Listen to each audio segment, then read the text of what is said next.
ठीक है, चलिए आइए एक और क्वेश्चन लेते हैं जिसमें ये कहा गया है कि find the compound interest on 1,25,000 rupees for 9 month. देखिए आपका प्रिंसिपल अमाउंट है यहाँ पे, टाइम आपके पास है 9 month at the rate of 8% per annum, और सबसे इम्पोर्टेंट है पर एनम कंपाउंडेड क्वार्टरली, यानी कि 1/4 ऑफ ईयर, यही ना।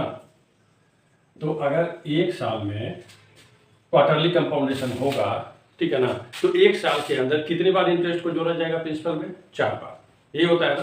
तो यहाँ पे आपके पास टाइम कितना, ये देखो आपके पास टाइम है 9 मंथ, तो 9 मंथ में कितने क्वार्टर होंगे? 3 क्वार्टर होंगे, यानी कि 3 बार इंटरेस्ट को जोड़ा जाएगा। तो हम लोग इसको जब कंपाउंडेशन एनुअली में कन्वर्ट करेंगे तो हम लोग टाइम कितना लेके जाएंगे?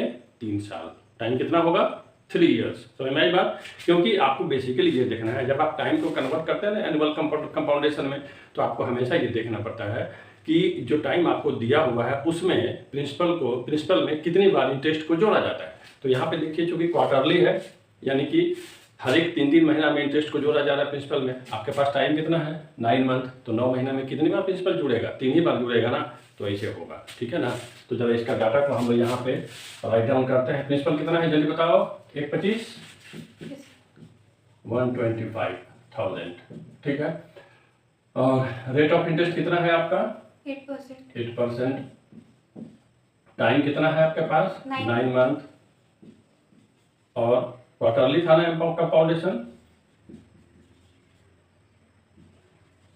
कंपाउंडेशन क्या है? क्वार्टरली। अब इसको हम लोग इस डाटा को कन्वर्ट करेंगे एनुअल कंपाउंडेशन में, ठीक है। तो पहले इसको मिटाइए और एक बार हम क्या करते हैं कि यहाँ पे अपना जो फाइनल डाटा है उसको राइट डाउन करेंगे। तो मेरे पास जो प्रिंसिपल है वो कितना है? 1,25,000। और मेरे पास रेट ऑफ इंटरेस्ट है, देखो रेट ऑफ इंटरेस्ट जो मेरे पास है 8% का रेट ऑफ इंटरेस्ट है। तो और कंपाउंडेशन कितना है? क्वार्टरली, यानी कि हमको 8 को 4 से डिवाइड करना पड़ेगा, ठीक है ना।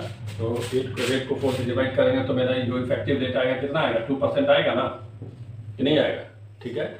और टाइम जो मेरे पास था वो था 9 मंथ, तो 9 मंथ में क्वार्टरली अगर कंपाउंडेशन होगा तो इंटरेस्ट कितनी बार जुड़ेगा? 3 बार। तो हम लोग यहाँ पे टाइम कितना लेंगे? 3 ईयर्स, ठीक है। और अब ये कन्वर्ट हो गया कंपाउंडेड एनुअली में। अब इस डाटा का कोई ज़रूरत नहीं है क्योंकि इसके इक्विवेलेंट ये है, ठीक है। इक्विवेलेंट मतलब समझते हो ना, इक्वल इन वैल्यू। तो चलिए अब इसको क्या करेंगे हम लोग? फर्स्ट ईयर, सेकेंड ईयर, ठीक है ना, और ये थर्ड ईयर।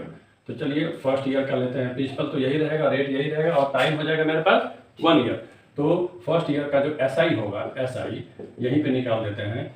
1,25,000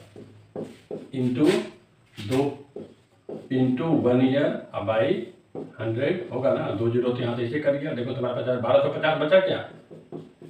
1250 इंटू 2 कितना आता है? 2500 आता है। कितना आता है? 2500। अब इसको ले जाके आप जोड़ दीजिए किसमें? प्रिंसिपल में। तो सेकेंड ईयर का मेरा निकल जाएगा प्रिंसिपल। तो थर्ड ईयर का भी फिलहाल साइलेंट रखते हैं। और यहाँ पे आइए आप सेकेंड ईयर के लिए प्रिंसिपल कितना हुआ आपका जल्दी बताओ? जोड़ के 1,25,000 में जोड़ देते हैं। चलो जोड़ लो यहाँ पे 1,125 25 0 0 0 और इसमें 0 0 और 25 यही जुड़ेगा ना इसमें। तो 0 0 हो जाएगा, ये हो जाएगा 5, ये हो जाएगा 7, ये हो जाएगा 2 और ये हो जाएगा 1,27,500 होगा क्या? जोड़े आप लोग, जोड़ लीजिए कितना हुआ? 1,27,500। नेक्स्ट। तो चलिए अब हम इसका प्रिंसिपल तो हो गया मेरे पास 1,27,500, ठीक है। अब हम इसका निकाल देते हैं सेकेंड ईयर का SI। तो सेकेंड ईयर का SI होगा 1,27,500 इंटू 2 इंटू 1 बाई 100। तो 2 जीरो यहाँ से कट गया, तो हमारे पास बचा 1,275 इंटू 2। तो ये तुम्हारा आ जाएगा 24। 25 50 आएगा क्या? 25 50 आएगा ना? आएगा। ये सेकेंड ईयर का क्या है? इंटरेस्ट है। और इसको ले जाके जोड़ना है किसमें? सेकेंड ईयर का प्रिंसिपल देखो यहाँ पे है, ठीक है। और अब इसके बाद फाइनल मेरा थर्ड ईयर का जो है अमाउंट निकलने वाला है CI। तो इसको मिटा दिया जाए। ठीक है। और अब ये कैलकुलेशन सेकेंड ईयर का तो यहाँ पे हो गया, थर्ड ईयर का कैलकुलेशन हमको करना है। तो यहाँ पे लिखिए फॉर थर्ड ईयर, ठीक है। आपका प्रिंसिपल कितना है जल्दी से जोड़ के बताइए। तो 1,27,500 में जोड़िए, इसको कितना आता है? 1,30,050।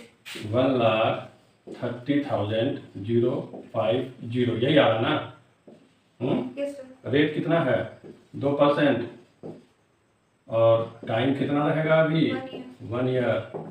चलिए, तो जब हम कैलकुलेशन करते हैं तो आप लोग भी साथ साथ कैलकुलेशन कीजिए। समझ में आई बात कि नहीं आई? नहीं तो फिर आप क्या हुआ, आप क्लास में इन्वॉल्व नहीं हैं। आइए ऐसा ही निकालिए, इसका कितना हुआ? 130,050 इंटू 2 इंटू 1/100 हुआ क्या? एक जीरो यहाँ से कटा। तो ये एक्चुअली है कितना? 2 से मल्टीप्लाई करके 10 से डिवाइड करो। एक काम करते हैं, डेसिमल डाल देते हैं यहाँ पे, ठीक है। इसको हटाइए तो ये हो गया 1300.5 हुआ क्या, इंटू 2 यानी कि 1350 पैसा है ये। 1300 रुपया और 50 पैसा दोनों को 2 से मल्टीप्लाई करिए, 2601 आएगा। कितना आएगा? 2601। इसको उठा करके क्या करना है? अब इसमें जोड़ना है, नहीं जोड़ना है? जल्दी से जोड़िए प्रिंसिपल में। तो यहाँ पे इसको मिटा देते हैं। तीसरा साल का अपना काम हो गया है, ये है उसका इंटरेस्ट। तो इसमें 2601 है ना, 2601 जोड़ दिया जाए इसमें तो ये हो जाएगा 1, ये हो जाएगा 5, ये हो जाएगा 6, ये हो जाएगा 2 और ये हो जाएगा 3 और ये हो जाएगा 1, यानी कि 1,32,651 रुपीज उसको देना पड़ेगा, है ना। और क्या निकालने के लिए बोला था?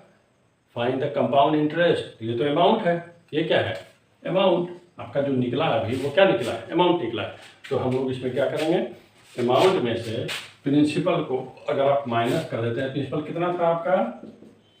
1,25,000 था ना, जीरो यही था ना प्रिंसिपल आपका। माइनस कर दीजिए इसको, कितना आ रहा है? 7,651। 5,25, हाँ 7,651। ये होगा आपका कंपाउंड इंटरेस्ट। तो ये भी निकालने के लिए वो बोला था। तो इस तरह से हमने सिंपल इंटरेस्ट के तरीके से कंपाउंड इंटरेस्ट को फाइंड आउट किया है। जब कंपाउंडेशन एनुअली हो, जब कंपाउंडेशन हाफ ईयरली हो और जब कंपाउंडेशन क्वार्टरली हो, ठीक है। तो दिस इज ऑल अबाउट कि भाई कंपाउंड इंटरेस्ट को निकालने के लिए सिंपल इंटरेस्ट का फार्मूला इस्तेमाल किया जाता है या सिंपल इंटरेस्ट का कॉन्सेप्ट को इस्तेमाल किया जाता है। आपके टेक्स्ट बुक में बहुत सारे क्वेश्चंस होंगे, तो जस्ट ट्राई इट, आप इसको ट्राई करो। और अगर कोई परेशानी हो, कोई दिक्कत हो, कोई कॉन्सेप्ट समझ में नहीं आ रहा है, वैसे है तो बहुत आम चीज़, तो आप हमारे वीडियो को देखिए और कमेंट कीजिए, शेयर कीजिए और पसंद आए तो अच्छी बात है, ठीक है। चलिए।